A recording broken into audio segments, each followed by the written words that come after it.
안녕하십니까. 여론의 모든 것 여론고수 시간입니다. 여러분들 구독 꾹 눌러주시고요. 또 좋아요도 많이 해주시면 좋겠습니다. 주변 분들에게 이렇게 좋은 프로그램이 있다 또 소개도 해주시고 카톡으로도 또 보내주시고 많이 좋아될 수 있도록 적극적으로 또 응원해 주시면 좋겠습니다. 자, 뭐 여러 가지 악재도 있고 약간 호재성도 있습니다. 윤석열 대통령 지지율에 미치는 영향. 자, 최근에 뭐 홍범도 장군 흉상 이전, 철거 이전 논란 관련해서는 대통령 지지율이 좀 부담이 됐다.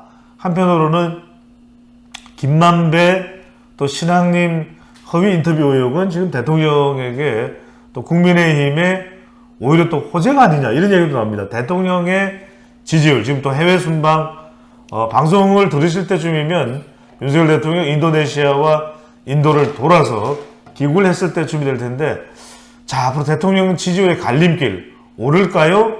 내릴까요? 그 기준은 뭐가 될까요? 기준이야 뭐 수치 자체가 예. 뭐 이제 지금 갤럽 기준으로 33%, 그 K스탯을 비롯한 사계 조사회사 MBS도 33%. 예. 그리고 다른 ARS 주사도 뭐 한 35% 안팎에서 있는 것 같은데 기준은 35% 위로 올라가느냐, 그래서 30%대 중후반으로 가느냐. 예. 33%에서 더 떨어지면은 자칫하면 20%대로 그러네요. 이제 떨어질 네. 수도 있으니까 이제 그 기준은 지금 이제 그렇게 봐야죠. 예. 네. 그러니까 과연 그러면 어떤 국면을 타게 될까요? 좀 상승 국면 예상을 하십니까? 앞으로 좀 답보 상태, 봉합 상태로 있다가 좀 더 내려갈 가능성도 있을 것으로 보시는지요? 글쎄요. 근데 요즘 뭐 조사 회사마다 이게 흐름도 너무 다르고 뭐 그리고 한 주 한 주 흐름도 너무 다르기 때문에 뭐 과감하게 전망해 보긴 어렵긴 하지만 그래도 아까 처음에 말씀하신 대로 지금 호재와 악재, 여권에서의 호재와 악재, 야권에서의 호재와 악재가 서로 맞부딪히고 있기 때문에 어느 쪽으로 일방적으로 어느 쪽 흐름을 탈 거다라고 보기에는 좀 어렵지 않을까. 예. 그래도 김만배 신앙님 이거는 굉장히 경천동지할 일이고 또 대통령 또 국민의힘 쪽에 좀 힘이 실릴 만한 이슈라는 또 분석도 나오긴 합니다만. 그러니까 순서적으로 보면 네. 후쿠시마 오염 처리수 문제가 이제 8월 말부터 예. 이제 시작이 됐으니까 상당히 또 선반영돼 있고. 불거졌고요. 네. 그리고 홍범도 흉상 그 논란도 뭐 이미 뭐 일주일 열흘 이상 좀 예. 지났고 그런데 이제 최신 뉴스로는 김만배 신앙님 허위 인터뷰 논란 그리고 또 누굽니까 그 윤미향 의원의 주총련 행사 예. 뭐 참석 뭐 이거 또 이재명 대표가 지금 소환 조사 받는 것도 수사 결과에 따라서 어떤 영향이 또 타격이 또 그렇죠. 야당에 갈지도 모르니까요. 그렇죠. 그리고 뭐 이재명 대표 단식이 어떤 식으로 이제 결말을 예. 가질까 뭐 이것도 지금 뭐 정확하게 잘 모르겠지만 근데 어쨌든 모든 이슈가 여당과 야당의 각자 지지층을 결집시키는 이슈고 중도층이 그 마음을 확 끌 만한 그런 이슈는 아직은 아니다. 예. 아직은 아니다. 그렇기 때문에 김만배 신앙님 사건도 표면적으로 봤을 때는 또 이제 상식적으로 봤을 때는 야 이게 뭐 뭔가 또다시 대선 공작이 있었어? 이게 뭐 거대한 뭐가 음모가 있었어? 뭐 예. 이렇게 볼 수가 있지만 중도층 입장에서는 아마 이제 검찰 수사 결과가 정확히 나올 때까지 약간 예. 기다릴 관망세일 거다. 관망세일 거예요. 이런 건 있지 않을까요? 지난 대선 때 국면으로 또 돌아가는 그런 또 불씨가 될 수 있기 때문에 윤석열 대통령에게 투표했던 지지층들은 야, 더 결집하자. 그때 우리 영향을 받았을지도 모르는 거 아니야. 이런 현상은 어떻게 보십니까? 그러니까 제가 말씀드렸잖아요. 결집은 할 수 있다. 예, 예. 반대로 이재명 대표와 민주당 지지층들도 결집할 수 있어요. 야, 이거, 그러니까 지금 보면은 그 사건의 내용이 간단치 않거든요. 예. 이거 잘못 흘러간다. 야권 입장에서 잘못 흘러간다 그러면은 상당히 진짜 경천동지할 만한 그런 상황이기 때문에 오히려 그럴 때, 야, 우리 민주당을 지켜줘야 돼. 라고 이제, 그리고 또 더군다나 위기 상황에서. 이재명 대표가 지금 결기를 갖고 단식까지 해. 이러면서 그런 위기의식으로 결집하는 경우도 있고 많기 때문에 뭐 양쪽이 부딪힌다고 봐야죠. 예. 해외 순방은 어떻게 보십니까? 이게 뭐 다른 이슈 때문에 묻혀있긴 한데 사실 아세안 정상회의 또 G20 정상회의 상당히 굵직굵직한 내용들이 많이 있습니다. 2차 전지나 배터리, 광물 관련해서 인도네시아 또 G20 정상회의에서는 아르헨티나와 정상회담을 가져서 이 포스코홀딩스의 뭐 리튬, 이 영호 이렇게 또 협약을 맺는 것도 있고 이런 건 또 상당히 성과라고 볼 수 있지 않을까요? 하나하나가 중요한 성과인데, 예. 하나하나가 중요한 성과인데, 그 어떤 민심에서 그 체감하는 이슈로는,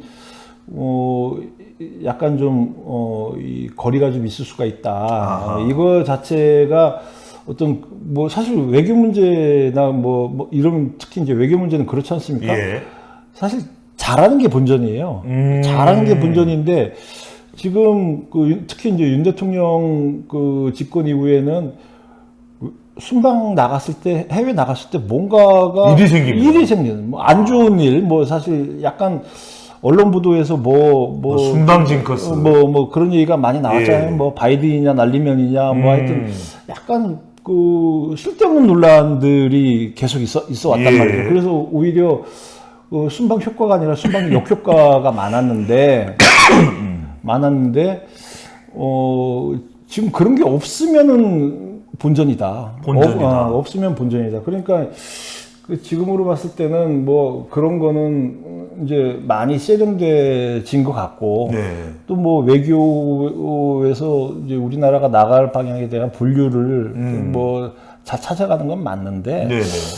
저는 근본적으로 대통령 지지율에 대해서 뭐 앞으로도 또 기회가 있으면 또 얘기하겠지만 사실 지금 이제 하나하나의 이슈들이 있지 않습니까? 예. 뭐 홍범도 흉상이 어쩌고 뭐 김만배 허위 인터뷰가 어쩌고 뭐가 후쿠시마가 어떻고 양평이 뭐 어떻고 이렇게 얘기를 계속 하는데 예. 그런 거에 그런 하나하나 이슈에 그 자꾸 여권이건 야권이건 신경을 쓰다 보면 큰 흐름을 놓쳐요. 큰 흐름은 어떤 겁니까? 큰 흐름은 결국 국민들이 체감할 수 있는 어떤 민생 경제예요. 큰 흐름은. 예. 경제다. 경제인데 이제 그것도 뭐 어떤 거시 경제가 아니라 그 민생 경제예요. 예를 들면 뭐 어떤 게 있을까요? 그러니까 지금 뭐 언젠가부터 뭐 우리나라가 저성장 국가로 이제 그 자리 잡으면서 사실 살기 좋은 느낌은 없잖아요. 상당수의 국민들이 살기 좋은 그건 없는데 실제로 그 물가 성장률로 봤을 때는 우리나라가 3.5%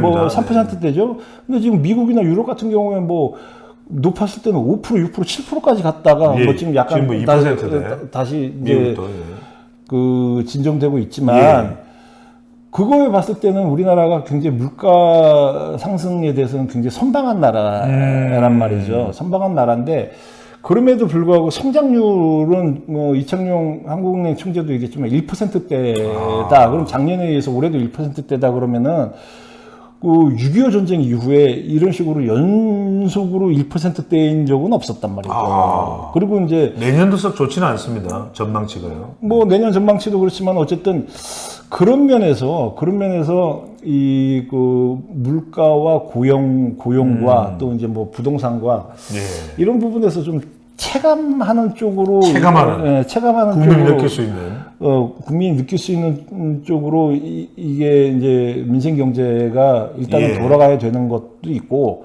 그리고 당장 그게 뭐 수치가 크게 개선될 게 아니다라고 했을 때는 대통령이나 정부 입장에서는 그 부분에 대해서 비전을 갖고 국민들한테 설명을 해줘야 돼요. 비전과 소통. 비전을 갖고 우리가 지금 이렇게 어려운 국면에 코로나 이후에 지금 어려운 국면에 있지만 앞으로 이런 목표를 갖고 정부가 이렇게 할 테니까 같이 합심해서 이게 막 합시다라고 하는 그런 어떤 비전을 계속 그리고 거기에 따른 구체적인 정책을 계속 이제 뒷받침해주고 일종의 소비자 전략이네요. 소통, 비전, 자신감이네요. 그렇죠. 근데 지금으로 봤을 때는 그런 비전에 대한 제시가 그렇게 많이 들리진 않는단 말이죠. 뭐, 그러니까 어떤 이념에 대한 얘기, 자유주의에 대한 얘기, 뭐 이런 얘기는 계속 들리고는 있는데 또 그런 얘기는 정부 여권 쪽에서는 그렇게 많이 들리진 예. 않는다. 비장하기는 했는데 한데 비전이 들리지는 않는다. 그렇죠. 대통령 지지율이 올라갈 가능성은 열려 있는데 중요한 것은 민생이고 또 비전을 소통하는 것이 필요하다라는 정말 이 홍영림 기자의 촌철살인. 오늘 뭐 터지는데요, 방언이. 아니 언제나 안 그렇습니까? 자, 윤석열 대통령 지지율 또 명절이 영향을 줄 수 있기 때문에 명절은 과연 또 추석 명절이 어떻게 영향을 줄지는 다음 또 방송에서 더 적극적으로 꼼꼼하게 분석을 해보겠습니다. 고맙습니다.